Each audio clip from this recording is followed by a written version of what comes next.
कुश, वरमाला भी ठीक थी। वर कहाँ से लाएंगे उन देवी के लिए? पता नहीं। फिर वचन क्यों दिया? करुण वचन नहीं देता तो माता को दिया वचन टूट जाता। मिथिला नरेश के समक्ष स्पर्धा से पहले ही चले जाते। अब क्या करें? कुश,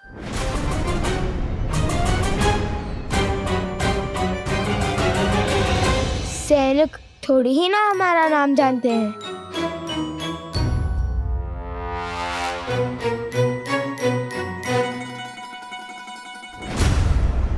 अच्छा, तो यहाँ छुपे बैठे हो?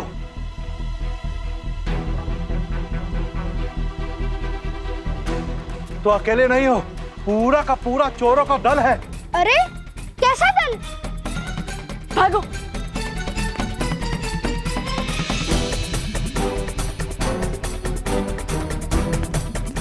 अरे महाशय, आप तो हमारे पीछे ही पड़ गए। कहा ना, मैंने आपका अश्व नहीं चुराया। मैंने आपके अश्व से अनुमति मांग ली थी। उसने हाँ में सर भी हिलाया। फिर भी आप हमसे क्रोधित हैं।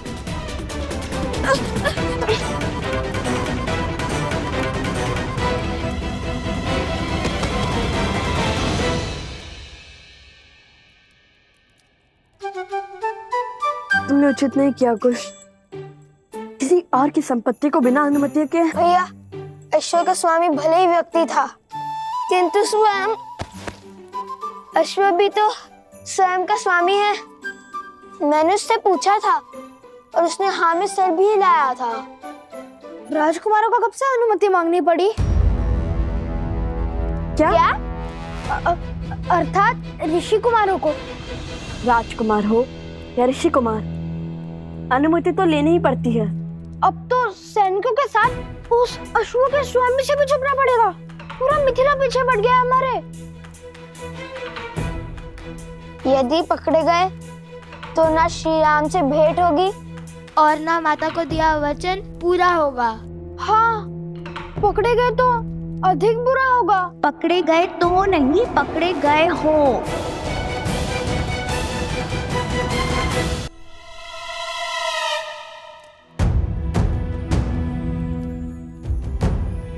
देवी आप? यहाँ कैसे? मिथिला वासी हूँ, चप्पा चप्पा के आते छिपने का।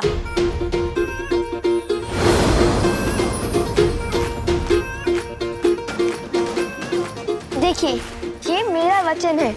संध्या तक आपके लिए वरमाला लाऊंगा और वर भी। अरे कोई मुझे इस चप्पे से तो निकालो।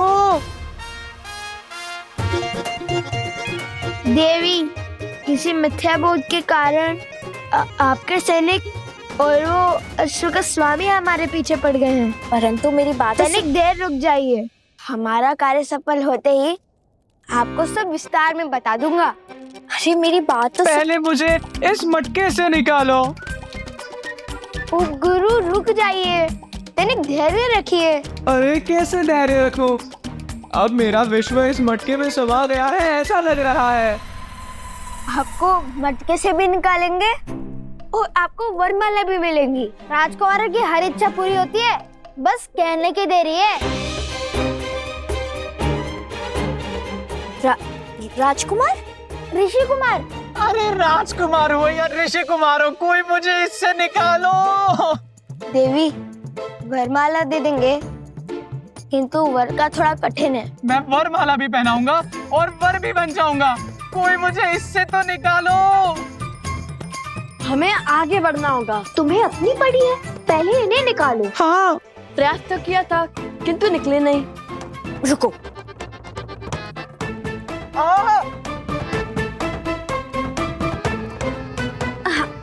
अच्छा बैठो बैठो।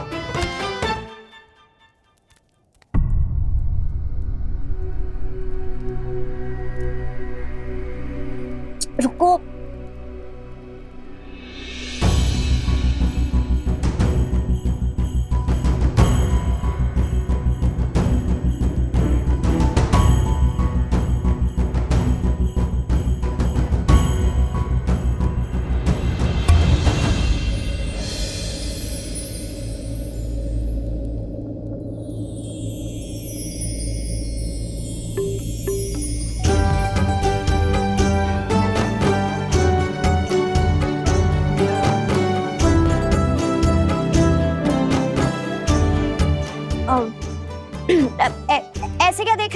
क्या मैं राक्षसी लग रही हूँ? अरे नहीं नहीं, ऐसी बात नहीं है। तो फिर कैसी बात है? अरे लज्जा आ रही है इन्हें, वो कभी इतनी सुंदर स्त्री देखी नहीं है ना। उन्होंने स्वयं कहा था वर भी है और वरमाला भी पहनाएंगे। यदि आप वरमाला पहनाएंगी तो मना नहीं करेंगे, है ना गुरु? तो क्या विचार है आपका गुरु? मिल गए।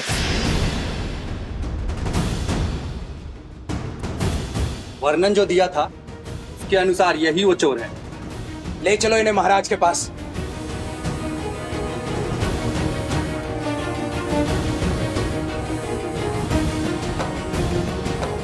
ऐसा साहस मिथिला के पुजारी त्रिकाल के जमाता वास्तव में समस्त मिथिला के जमाता है। आपने इनका अपमान करने का दुस्साहस कैसे किया सैनिक? क्षमा करें देवी प्रसूता, परंतु कोई बात नहीं।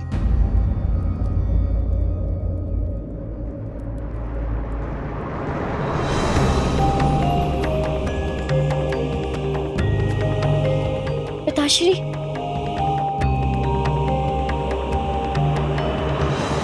श्री त्रिकाल महोदय प्रणाम। मुझे भी अभी अभी पता चला है कि मेरी पुत्री ने इन महाशय का चयन किया है।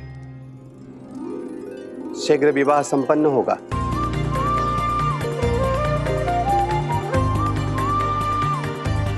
जाइए जाइए, उन तुनीर चोरों को कहीं और खोजिए सैनिक जी। अवश्य। पुत्री,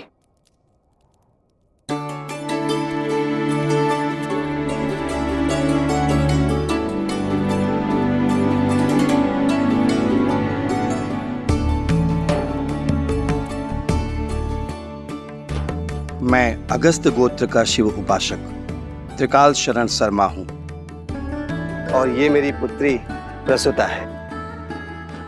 आप हमारे आवास पर अतिथि होकर पधारिए महाशय और अपना परिचय दीजिए।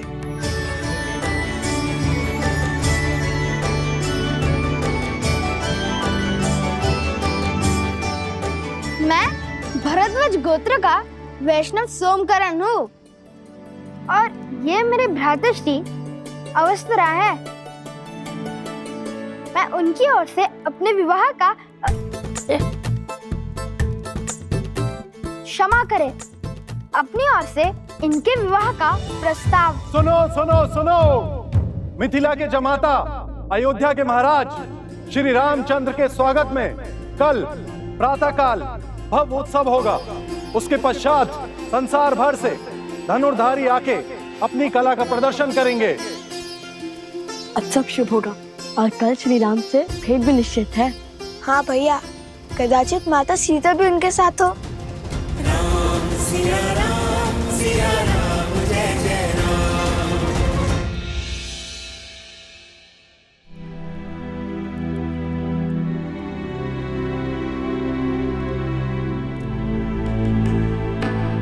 अवत्सरा भैया कहाँ गए?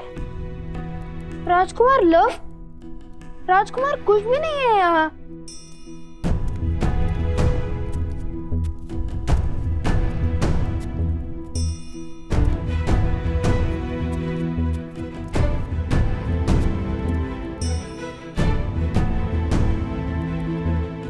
कहाँ गए ये? मुझे सताने में क्या आनंद आता है सबको। माता!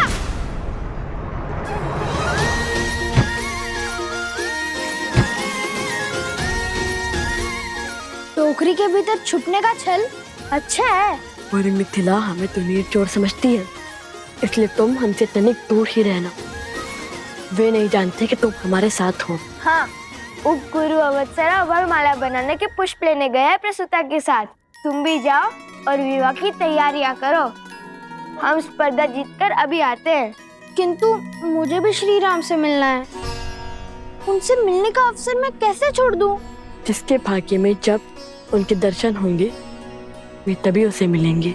हाँ, किंतु ठीक है, चलो किंतु अपनी टोकरी की व्यवस्था स्वयं कर लेना।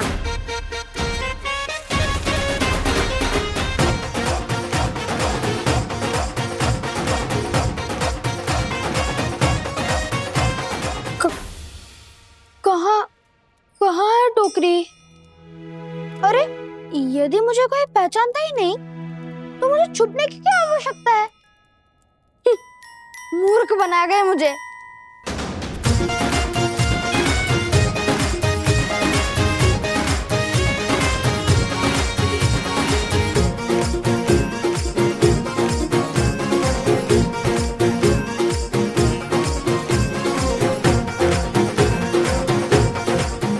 अरे चलो चलो शीघ्र चलो, प्रतिस्पर्धा आरंभ होने वाली है। हाँ हाँ चलो मित्रों, शीघ्रता करो नहीं तो विलंब हो जाएगा।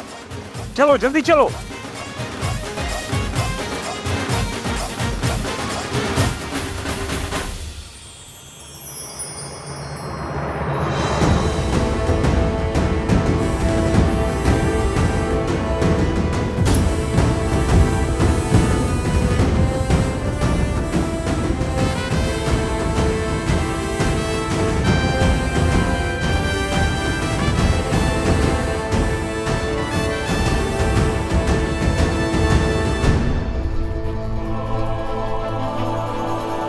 कदाचित किसी कुमार में सीता की बस एक झलक दिख जाए। आज की धनुर्धार प्रतियोगिता में संसार भर से मिथिला पधारने के लिए आप सबका कोटि कोटि धन्यवाद। शीघ्र ही मिथिला नरेश की उपस्थिति में आप सबकी प्रतीक्षा का अंत होगा और स्पर्धा का आरंभ होगा। मिथिला नरेश महाराज जनक पधार रहे हैं। महाराज जनक की, महाराज जनक की, महाराज जनक की, महाराज जनक की, महाराज जनक की, महाराज जनक की। जनको मिथिलाधीशः सधर्मात्मा महेश्वरः, ज्ञानी च तपसा युक्तो धीरः शौर्य समन्वितः, दिव्य ज्ञान विभूषितः, सिद्धि संपन्न एव च, विदेहेश्वास दुर्लभो लोकेष्वपि सुदुर्लभः। और आज महाराज जनक के साथ ही मिथिला की पावन धरा पर मिथिला के जमाता, रावण के मर्दक, कौशल नरेश, धर्मपरायण, मर्यादा पुरुषोत्तम श्री राम के पग पड़ रहे हैं। मर्यादा पुरुषोत्तम श्री राम की जय।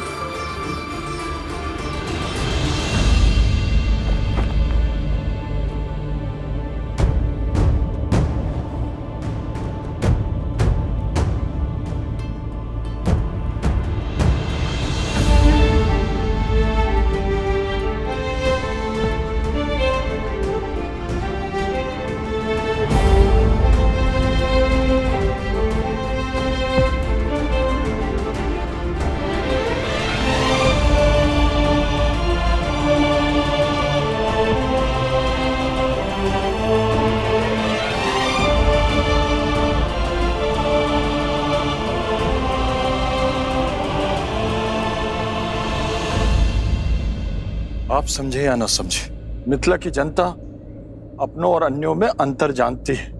यही तो दुख है कुशाध्वज। मिथिला की ज्ञानी प्रजा भी धर्म अधर्म में अंतर नहीं पहचान पा रही। जिसने भी श्री राम को नहीं अपनाया वो धर्म से वंचित रह जाएगा। हमारी प्रजा का यह आवेश भी मेरी ही भूल है। कदाचित उन्हें आभास ही नहीं है कि मेरे हृदय में श्री राम के प्रति कोई द्वेष नहीं है, और जब उन्हें ज्ञात होगा तो संभवतः उनका क्रोध भी शांत हो जाएगा।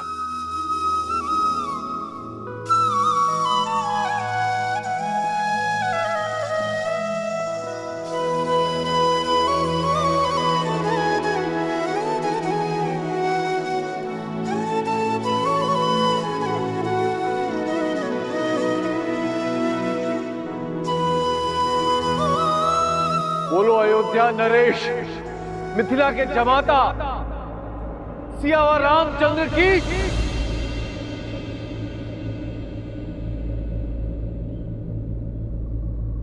सियावर रामचंद्र की। सियावर रामचंद्र की। सियावर रामचंद्र की। सियावर रामचंद्र की। सियावर रामचंद्र की। सियावर रामचंद्र की। सियावर रामचंद्र की। सियावर रामचंद्र की। सियावर रामचंद्र की। सियावर रामचंद्र की। सियावर रामचंद्र की। सियावर रामचंद्र की। सियावर रामचंद्र की। सियावर रामचंद्र की। सियावर रामचंद्र की। लगता है श्री राम मंच पर आ गए। भैया मुझे इन्हें देखना है, शीघ्र चलिए ना। चलो।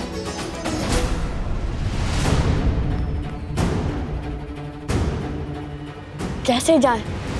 मार्ग में बड़ी बाधाएं हैं। लगता है श्री राम को देखने की इच्छा पूरी नहीं होगी।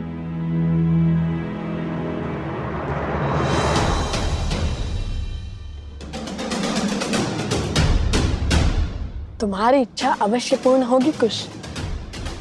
आओ मेरे साथ।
श्री राम।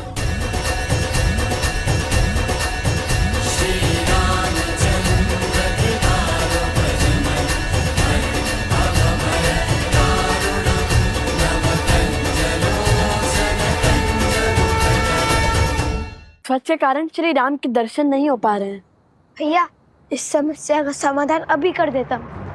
नहीं कुश, ध्वज राज्य की गरिमा होती है, उनकी भावनाएं उससे जुड़ी होती हैं और प्रहार तो शत्रुओं के ध्वज पर भी नहीं करना चाहिए। कुश स्मरण है ना माता ने क्या सिखाया था?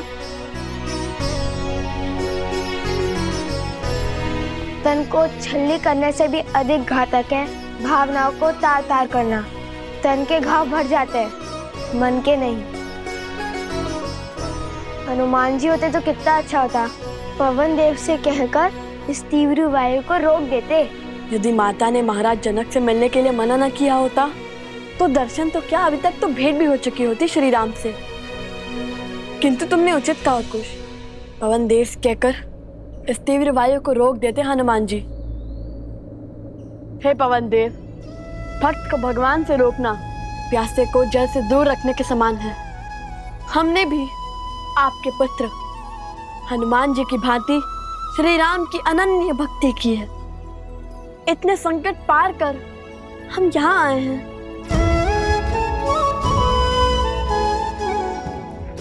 अब तो सहायता कीजिए ना। यदि हमारी भक्ति सच्ची है तो कृपया अपने वेग का थोड़ा कम करें और हमें केवल श्री राम के दर्शन का आनंद दे।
श्री राम श्री राम।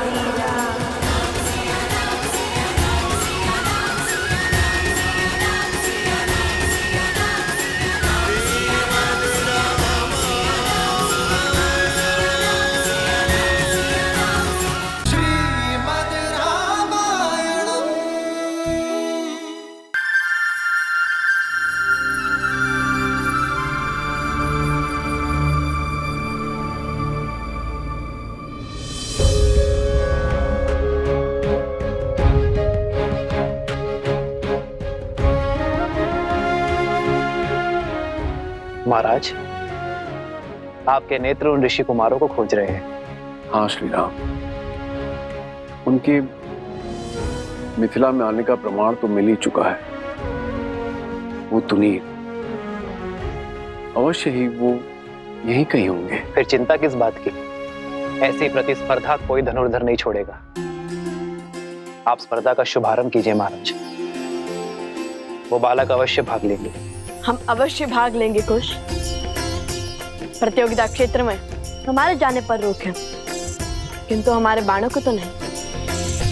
महाराज जनक ने प्रतिस्पर्धा के आरंभ का आदेश दे दिया है। तो पहली प्रतियोगिता है, जो इस पक्षी को धरा पर ले आएगा वो होगा पहले चरण का विजेता।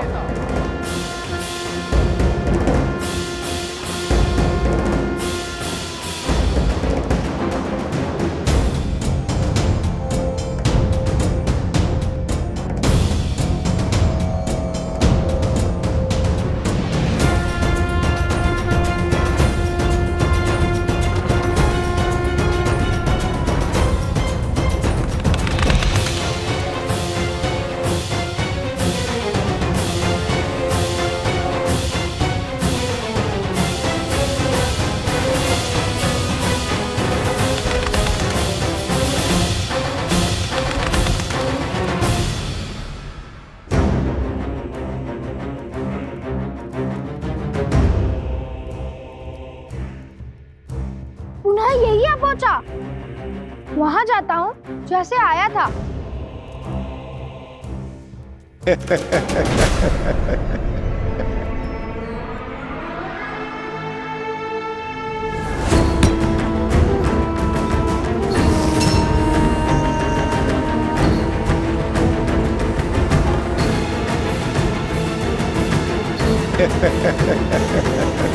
महाराज, इस पक्षी को नीचे लाने के लिए प्रतियोगी इस पर वार करेंगे, इसे मार देंगे।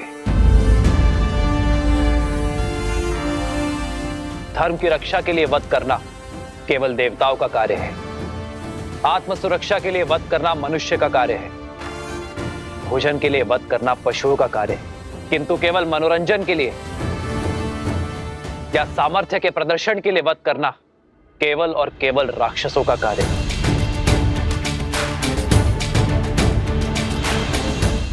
उचित कहा प्रभु, किंतु अब क्या किया जाए?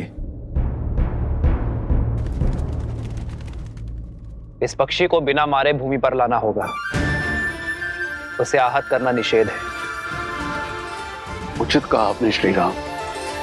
मैं ये कैसे नहीं समझा। जिन ऋषि कुमारों की मुझे खोज है वो इस प्रतियोगिता में जीव हत्या कदापि नहीं करेंगे। भ्राता कुशाध्वज,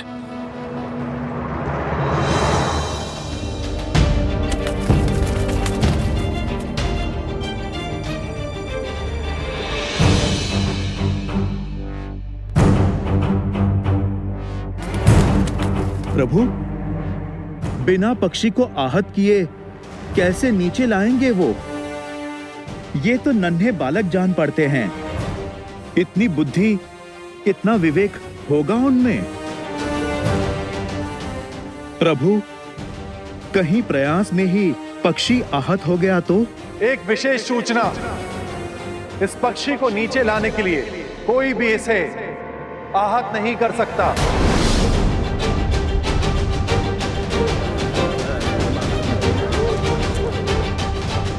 अरे बिना वार किए नीचे कैसे लाएंगे?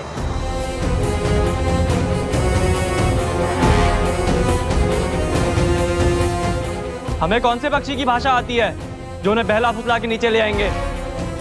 हम सब साथ में बाण मार कर भी उसे नीचे नहीं ला पाएंगे। असंभव है प्रतिस्पर्धा पूरी करना। महाराजा जनक हमारा अपमान करना चाहते हैं, इसीलिए इन्होंने असंभव शर्त रखी है। ये अपमान है हमारा। ये अपमान है हमारा। ये अपमान है हमारा। ये अपमान है हमारा। ये अपमान है हमारा। ये अपमान है हमारा। शांत हो जाइए, शांत हो जाइए। हम कैसे शांत हो जाए? ये अपमान है हमारा।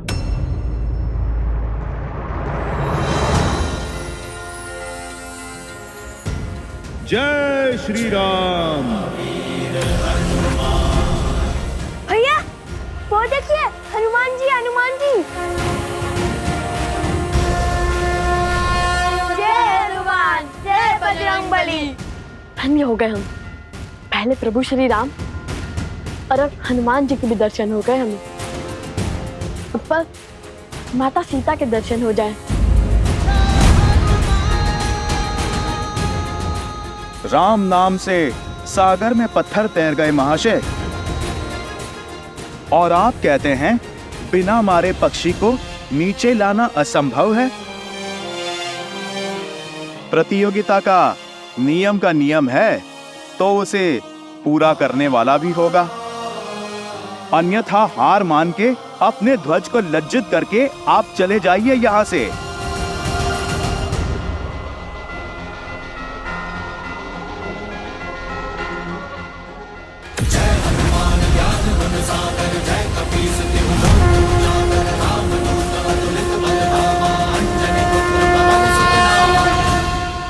हम पक्षी को बिना आहत करे भूमि पर तो ले आएंगे, किंतु ये केवल प्रथम चरण है और हमारे इस कार्य से महाराज जनक को भी ज्ञात हो जाएगा कि हम प्रतियोगिता क्षेत्र में आ चुके हैं। हाँ, उनके जान जाने में कोई समस्या नहीं है। समस्या तो प्रतियोगिता में भाग लेने से पहले उनसे मिलने में है। नहीं कुश, अभी प्रतियोगिता के कई चरण शेष हैं। यदि प्रतियोगिता पूर्ण होने से पहले प्रभु या महाराज जनक ने हमें पकड़ लिया तो माता के आदेश का उल्लंघन होगा। उन्होंने प्रतियोगिता पूर्ण होने से पहले महाराज जनक से ना मिलने का आदेश दिया था। तुम दोनों वहाँ स्पर्धा में भाग लेने के लिए जा रहे हो तो बाकी प्रतियोगियों से भिन्न नहीं रहना, क्योंकि यदि उन्हें ज्ञात हुआ कि तुम दोनों मिथिला नरेश को जानते हो तो बातें बनेंगी। अर्थात हर बार प्रतियोगिता जीतकर हमें अपना स्थान बदलना होगा जब तक प्रतियोगिता पूर्ण ना हो जाए। चलो पहले ये चरण तो जीत लो।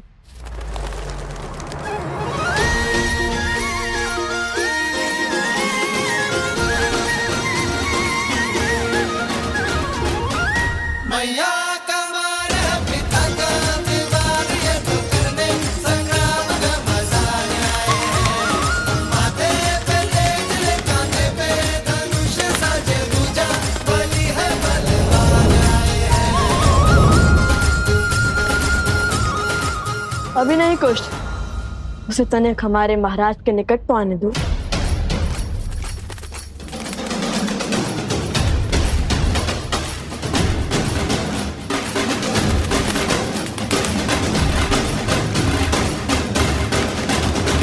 अब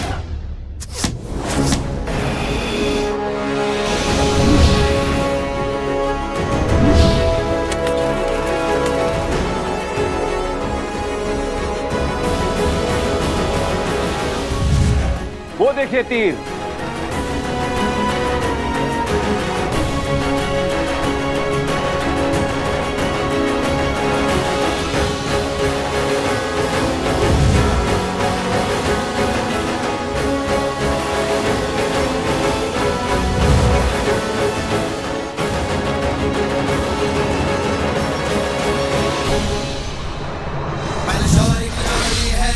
महावीर भी करते प्रणाम, जो करे प्रहार तो हिल जाए धरती पर्वत आसमान। बलशौर्य की जोड़ी है लव कुश महावीर भी करते प्रणाम, जो करे प्रहार तो हिल जाए धरती पर्वत आसमान। धनुष उठावे प्रत्यंचा जब करे बाण संधान, तो इनमें दिखे सीता का धीरज बल जैसे श्री राम।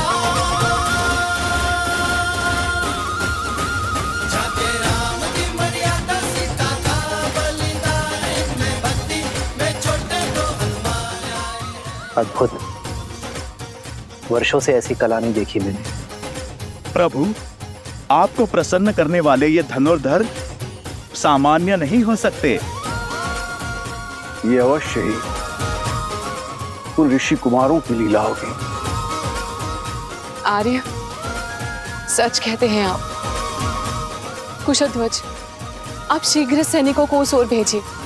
मुझे दोनों बालक चाहिए। ये तेजस्वी बालक किसी साधारण वंश के नहीं हो सकते। मेरा भी अनुमान यही है गुरुदेव। उनकी प्रतिभा निकट से देखने की इच्छा मेरी भी हो रही है महाराज, पर वो दोनों बालक है का? भला ये अपनी पहचान छुपाकर क्यों भाग ले रहे प्रतिभावान में?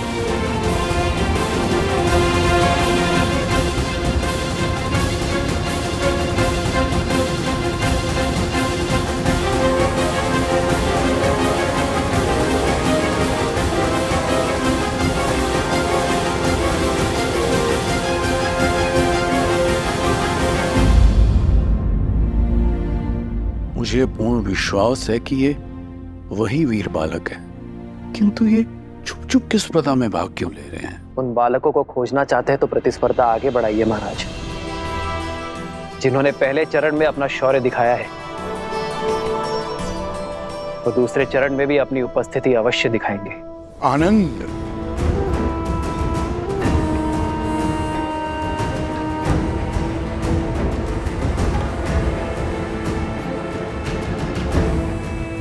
कोई बात नहीं, अभी कुछ देर में तुम्हारे मित्र प्रतिस्पर्धा जीत जाएंगे और तुम उनका सत्य सबके सामने उजागर करोगे। फिर हम दोनों उत्सव मनाएंगे।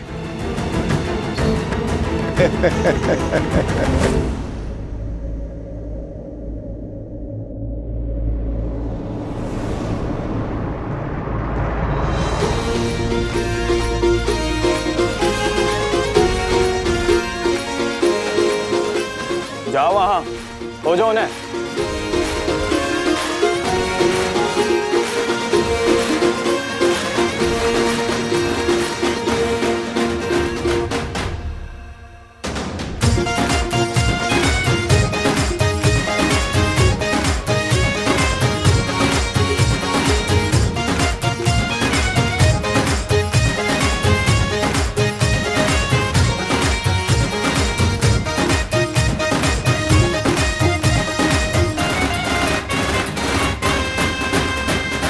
यदि माता के आदेश की बेड़ियां ना होती तो अब तक प्रभु श्री राम के आशीष पा चुके होते, कदाचित माता सीता के भी। माता ने प्रतियोगिता पूर्ण होने से पहले महाराज जनक के समक्ष न आने का आदेश इसलिए दिया था ताकि महाराज जनक को कोई पक्षपाती न समझे, और यदि ये आदेश ना हुआ होता तो प्रतियोगिता स्थल से इतनी दूर, इतनी बाधाएं पार कर करधा में भी ना जीते होते। उचित है। और वैसे भी प्रभु श्री राम का आशीष तो देर सवेर भी ले लेंगे हम।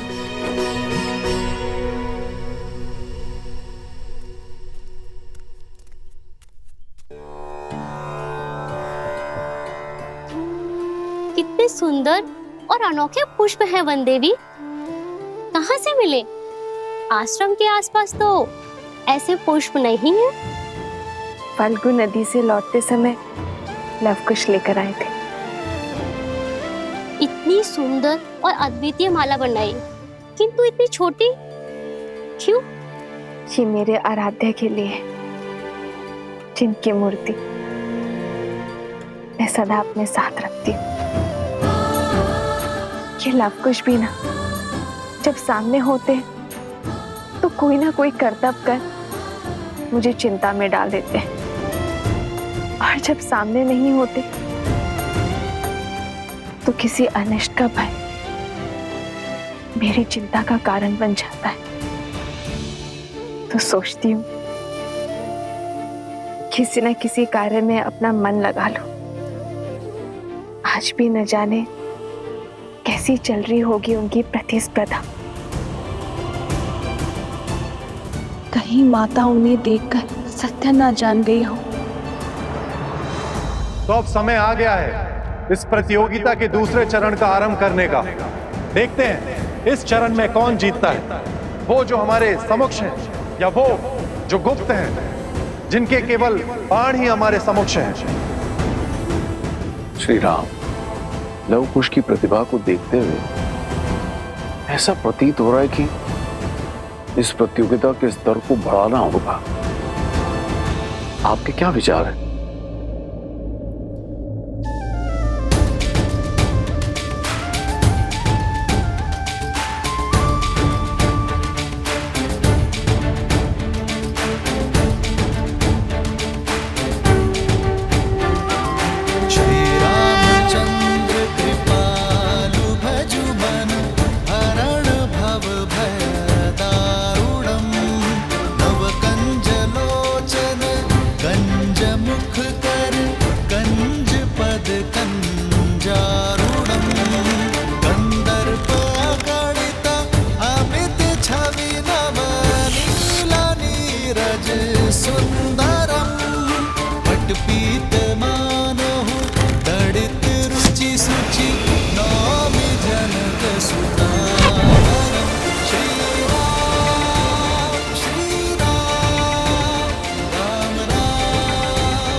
भूमि से जल और मन का पाप जब बाहर निकलता है तो उसके स्रोत को रोकना असंभव हो जाता है।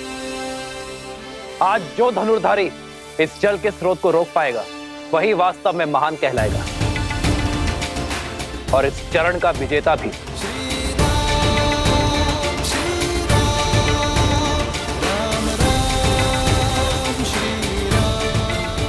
भूमि से निकले जल को रोकना कठिन होगा।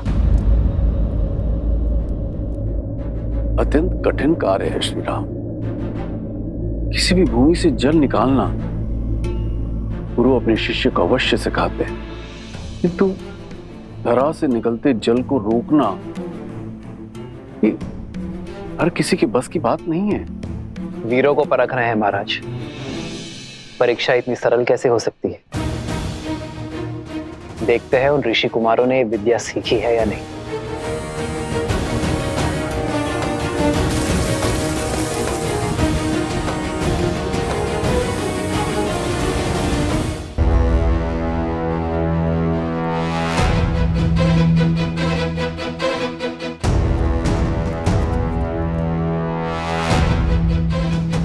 भैया, बिना माटी कंकड़ के इस धरती से निकलते जल को कैसे बंद करेंगे? असंभव।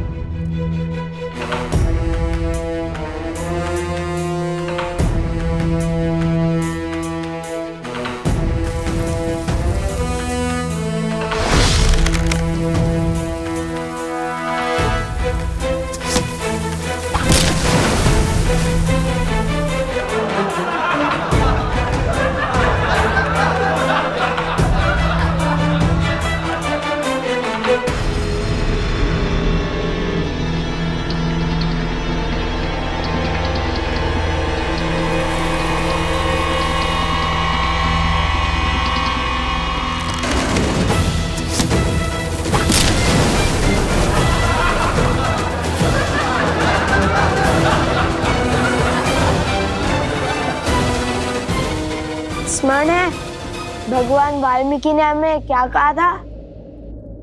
ईश्वर कोई कठिनाई ऐसे ही नहीं देता इसका हल संभव ना हो।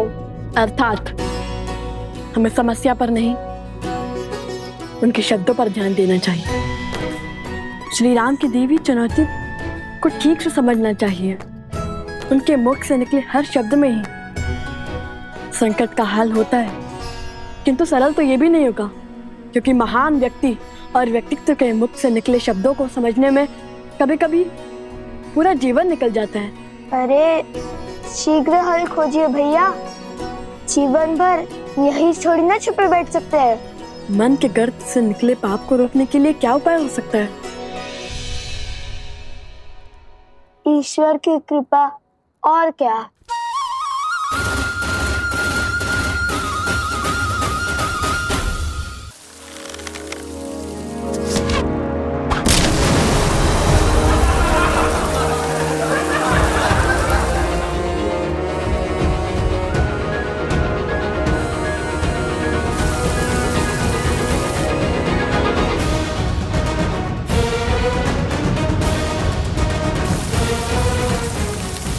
लो, मिल गया उपाय।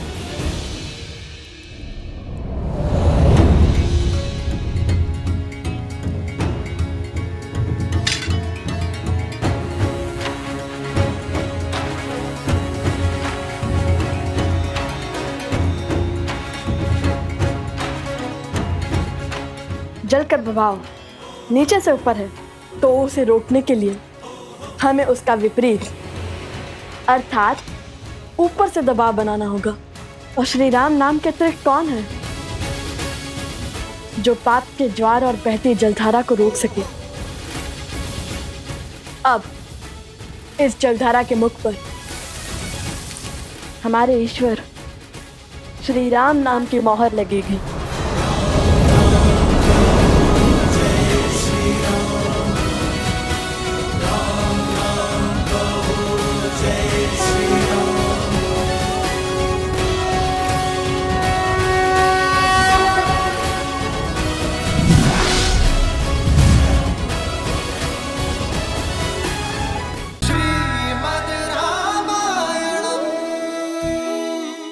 धारी इस जल के स्रोत को रोक पाएगा, वही वास्तव में महान कहलाएगा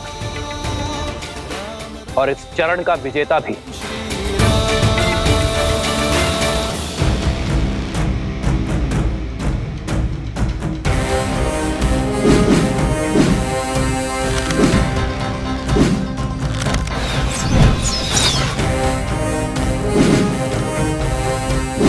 अरे वो रहे ऋषि कुमारों।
अद्भुत अद्भुत क्षमता है इन बालकों में, और वो भी ऋषि कुमार।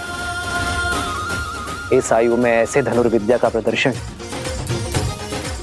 तो राजकुमारों के भी बस की बात नहीं है। इनकी प्रतिभा अतुल्य है महाराज।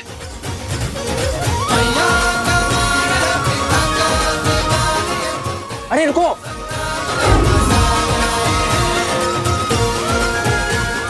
रोको। सैनिक भी इन्हें खोज नहीं पाए हैं महाराज। ये दोनों बालक असाधारण प्रतीत हो रहे हैं। आपने तो इनका पराक्रम निकट से देखा है, किंतु अब मुझे उन्हें प्रतियोगिता के अंतिम चरण को जीतते हुए निकट से देखने की इच्छा हो रही है। मैं स्वयं उन्हें खोजने की इच्छा रखता हूँ। अवश्य, मैं भी आपके साथ चलता हूँ। आपका यूं अतिथियों को छोड़कर जाना उचित नहीं होगा। आप यही रहिए। मेरे स्थान पर मेरा हनुमान उपस्थित रहेगा। जैसे प्रभु की इच्छा।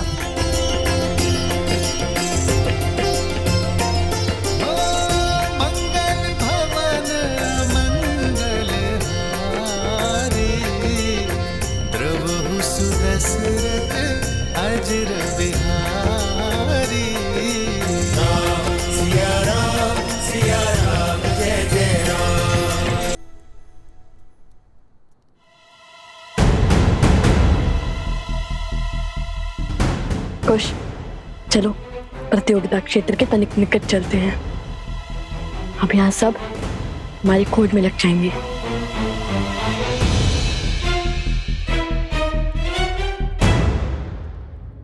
अद्भुत धनुर्विद्या का प्रमाण देते हुए हमारे गुप्त प्रतियोगी ने दूसरा चरण जीत लिया है, और इसी के साथ हम आ पहुंचे हैं स्पर्धा के आखिरी चरण में, अब देखना यह है कि इस अंतिम चरण में वो हमारे समक्ष आते हैं या नहीं।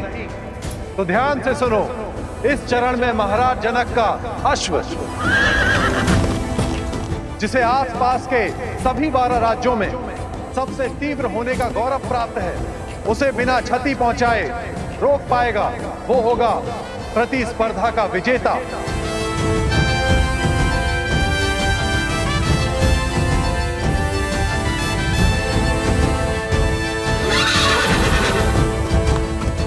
ये तो सच में असंभव है। भैया, अश्व के आसपास बाणों का घेरा बनाने से कोई लाभ ही नहीं होगा। वो एक छलांग में उसे पार कर लेगा। यहाँ से तो सब असंभव लगता है। अश्व भी दिखाई नहीं दे रहा है और प्रतियोगिता क्षेत्र तो उस और है ना। चलो उस वृक्ष पर चढ़ के देखते हैं, कदाचित कोई मार्ग दिखे।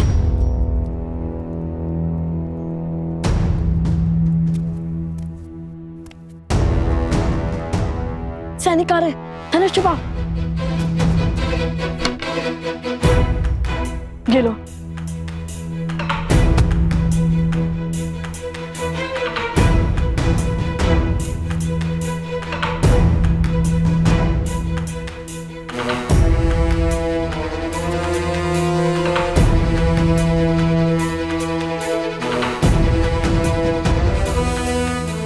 ये तो अयोध्या के सैनिक हैं। इतने सैनिक मिलकर उन 2 बालकों को नहीं खोज पा रहे हैं। शीघ्र ही हमें उन दोनों को महाराज के समक्ष ससम्मान प्रस्तुत करना होगा। लगता है पूरी मिथिला और अयोध्या मिलकर हमें खोजने में जुट गई है। वो देखो, मिथिला के सैनिक जिन्हें हमने माटी में स्नान करवाया था।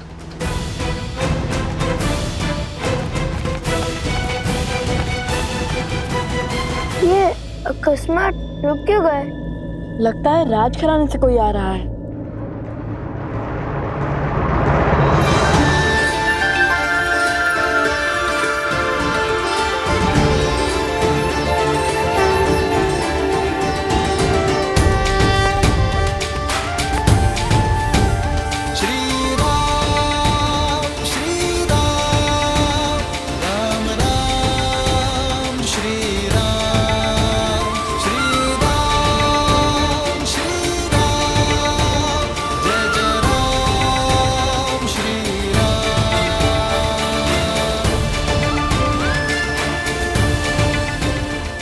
अंततः भक्त को भगवान के दर्शन मिल ही गए।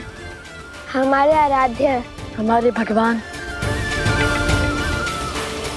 बिल्कुल वैसे ही जैसे सीता मैया ने विभीषण जी को बताया था। श्री रामचंद्र कृपालो भज मन हरण भव भय दारुणम। नवकंज लोचन कंज मुख कर पद कंजारुणम। कंदर्प अगणित अमित छवि नवनील नीरज सुंदरम। पटपीत मानहु तडित रुचि शुचि नौमि जनक सुतावरम।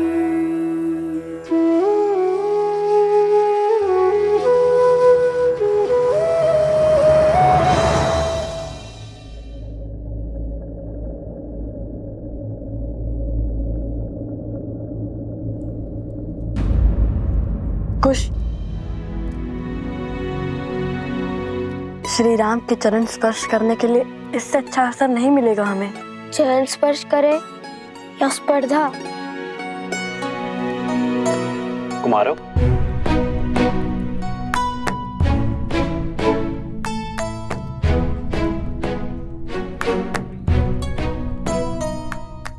आभास होता है ये भार बहुत अधिक है। लाइए मैं सहायता कर देता हूँ। नहीं नहीं नहीं, हम स्वयं ले जाएंगे। प्रतिदिन का कार्य है भद्र। आप दोनों बड़े परिश्रमी प्रतीत होते हैं। हमारी माता ने सिखाया है कि अपना कार्य सदा स्वयं करना, किसी की सहायता नहीं लेना। बड़ी अच्छी सीख दी है, किंतु मुझे आप दोनों की सहायता चाहिए कुमारों। क्या आपने हाथों में धनुष लिए 2 ऋषि कुमारों को देखा है? केश भी लंबे हैं उनके।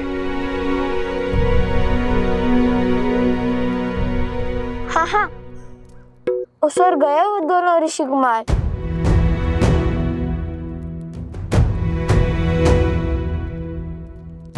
धन्यवाद।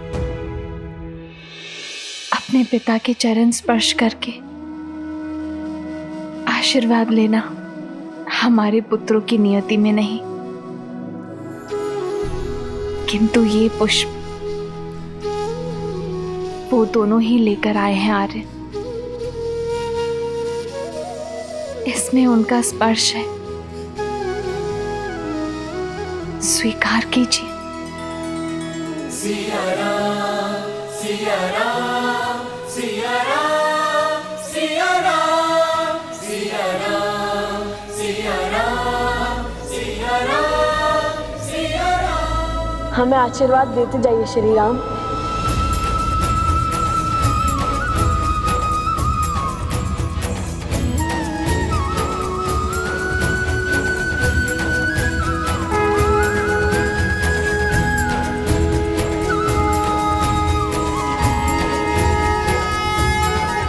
आदर्श और मर्यादा की है ये कथा महापावनम। कांटे मद श्री से मिलाने श्रीमद् रामायणम, श्रीमद् रामायणम, श्रीमद् रामायणम।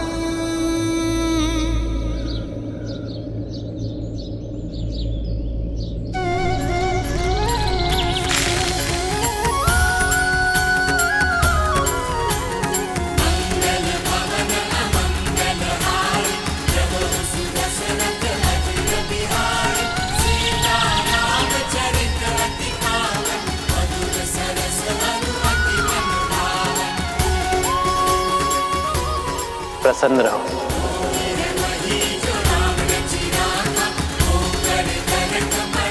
चिरंजीवी रहो, यशस्वी रहो।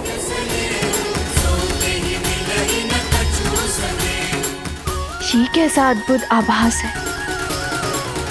अब तक जिस मन को चिंता घेरी हुई थी, अब वो अचानक आनंदमय कैसे हो गया। कैसा शुभ संकेत है ये।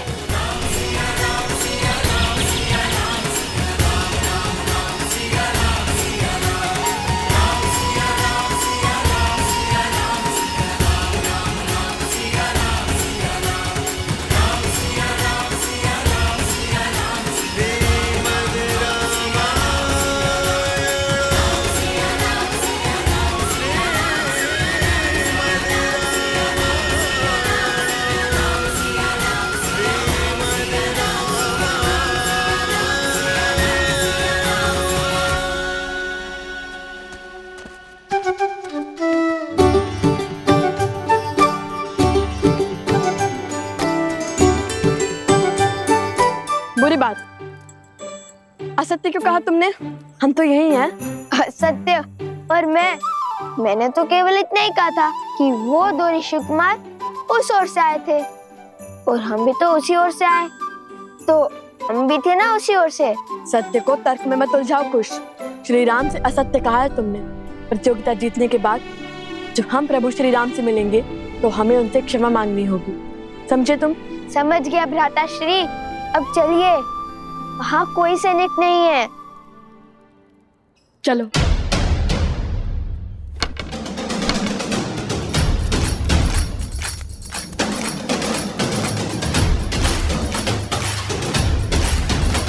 भैया, अब तो अंतिम स्पर्धा बची है, उसके बाद छुपने छुपाने के खेल से मुक्ति मिल जाएगी। मैया का मान है, पिता का विवाद, ये तो करने संग्राम का मजा आए है। माथे पे तेज ले, कांधे पे धनुष साजे पूजा, बलि है बलवान आए हैं।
सावधान, अश्व को क्षति नहीं पहुंचनी चाहिए। जानता हूं, मैं तो केवल इसे भयभीत कर रहा था।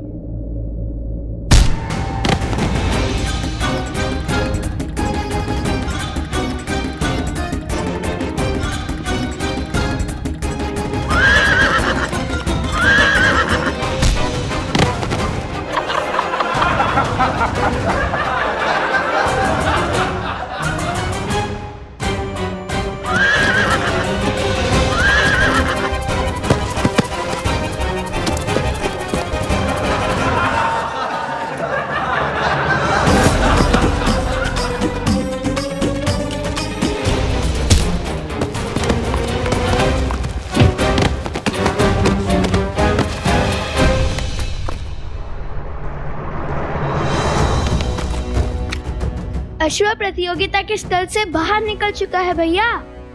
हमें उसे इसी नगर में रोकना होगा, अन्यथा न जाने कौन कौन से राज्य घुमा देगा ये हमें।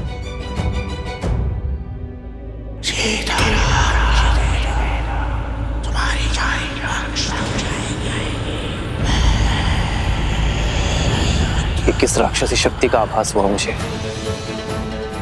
आर्य सुमंत। जी महाराज। आप सैनिकों को लेकर उस ओर जाइए, मैं यहां देखता हूं। जी महाराज। भैया मुझसे लक्ष्य तो भेज दिया, किंतु इस अश्व को कैसे रोकेंगे?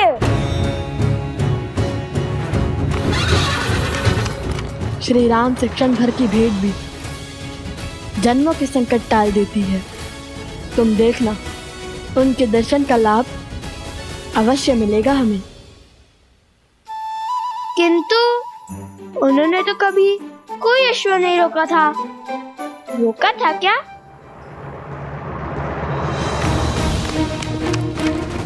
वो देखिए भैया, वो रहा। कुछ सोचिए भैया, कैसे रोके इस अश्व को? यदि हमें मार्ग नहीं दिख रहा तो हम उसके मार्ग का अवरोध बन जाएंगे। सज्जो कुछ फिर विचार कर लीजिए भैया, मुझे तो ये बड़ा क्रोधित लग रहा है।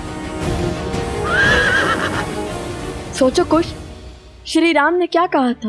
उन्होंने तो कहा था प्रसन्न रहो, संतुष्ट रहो और चिरंजीवी रहो। किंतु इस अश्व को पकड़ने में क्या संतुष्टि, क्या प्रसन्नता होगी भैया? प्राणी प्रसन्न और संतुष्ट कब होता है? मैं तो तब संतुष्ट रहता हूँ जब मेरा पेट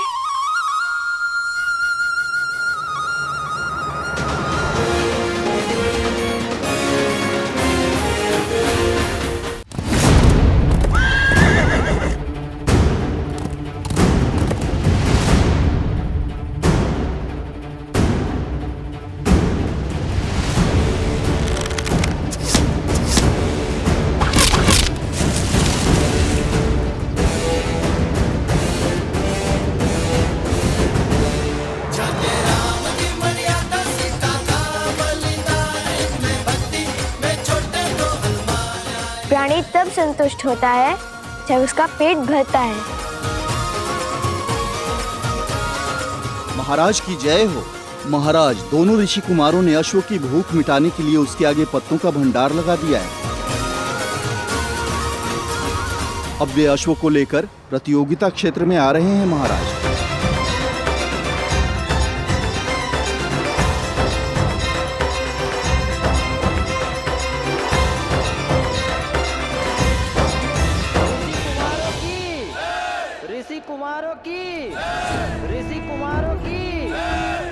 लगता है तुम्हारे मित्र स्पर्धा जीत गए हैं। समय आ गया है जब उस प्रतियोगिता क्षेत्र में उन्हें पुरस्कार मिल रहा होगा। तब पूरे नगर के समक्ष तुम्हें उन्हें जीवन का सबसे बड़ा आघात देना होगा। संसार को बताना होगा कि लवकुश सीता के पुत्र है। जो सत्य देवी सीता ने संसार से छुपाए, स्वयं भगवान वाल्मीकि भी जिसे उजागर नहीं करना चाहते, वो आप क्यों सबके सामने लाना चाहते हैं? क्या मिलेगा आपको माता सीता और लवकुश को दुख पहुंचाकर? जिज्ञासा, ये सत्य जब सामने आएगा तो संसार में विविध प्रकार के विचारों का जन्म होगा। कोई राम से इसलिए घृणा करेगा क्योंकि उसने अपनी गर्भवती पत्नी का त्याग किया। कोई सीता पर संदेह करेगा। मैं कुछ नहीं कहूंगा। चाहे तो आप मेरे सर के टुकड़े टुकड़े कर दे। लगता है मुझे अपनी मायावी शक्तियों से ही तुमसे अपनी बात मनवानी पड़ेगी।